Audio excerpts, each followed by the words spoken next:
Moi, personnellement, je ne réfléchis à aucune autre action personnellement.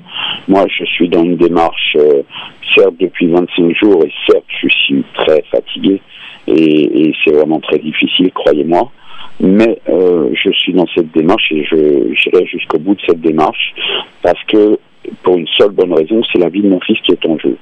Et la mienne accessoirement, mais c'est principalement la vie de mon fils. Maintenant, les démarches qui vont être faites par les gens dans le monde entier, je vous répète, dans le monde entier, pas que en France, dans le monde entier.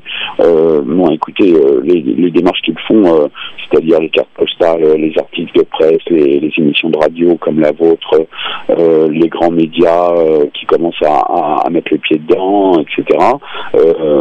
Il y a des médias qui commencent à s'intéresser à Robin et à mon histoire en Suisse, en Argentine. Voilà, donc à un moment donné, de l'autre côté du trottoir, il faudrait peut-être qu'ils se rendent compte qu'il y a un problème, quoi. Voilà. On vous sent, malgré un régime qui se limite à 5 cafés par jour depuis pratiquement un mois maintenant, toujours aussi déterminé. Ah oui, mais vous savez, je vais vous dire une phrase de François Hollande pour le paraphraser. L'important, c'est d'avoir un cap et de le garder. Avec mon épouse, on est déterminés. C'est la vie de notre enfant qui est en jeu. Robin est en sortie scolaire. Il n'est jamais rentré de cette sortie scolaire. On nous empêche de le faire soigner comme il faut. On crée des expertises mensongères. Tout ça pour nous empêcher de le faire soigner. Il est hors de question qu'on abandonne. Au contraire, ça nous booste. Quand on voit une telle mobilisation, les cartes postales, les gens comme Pascal Gentil ou Julien Courbet et son équipe, et j'en passe. Il y a des milliers de gens qui nous envoient des photos, on ne sait plus où donner de la tête, qui envoient des photos avec hashtag soutenez Robin, et qui nous envoient toutes ces photos.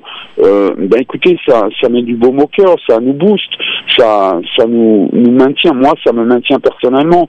Honnêtement, on ne sait plus où donner de la tête, tellement on a de messages, tellement on reçoit de messages de sympathie du monde entier. Et donc, voilà, et il est hors de question qu'on abandonne. On n'a pas fait tout ça pour rien. Ça fait pas 7 ans qu'on se bat pour soigner notre fils, pour sauver notre fils, pour arrêter comme ça. Et puis, honnêtement, Daniel Sismondo, honnêtement, ils peuvent nous faire subir tout ce qu'ils veulent. Ils peuvent faire subir tout ce qu'ils veulent à notre enfant. Ils nous feront pas céder. Vous voyez? Ils nous feront pas céder d'un pouce. Si moi, je pars sur une civière, comprenez bien, ma femme, elle prendra le relais. Il faut bien comprendre ça. On a toute notre famille et des amis. Il y a pour vous dire, j'ai eu des informations ce matin, il y a probablement d'autres grèves de la faim qui vont être menées vers Quimper, vers Marseille, vers Montpellier. Alors, vous savez, on est quand même soutenus. Vous voyez ?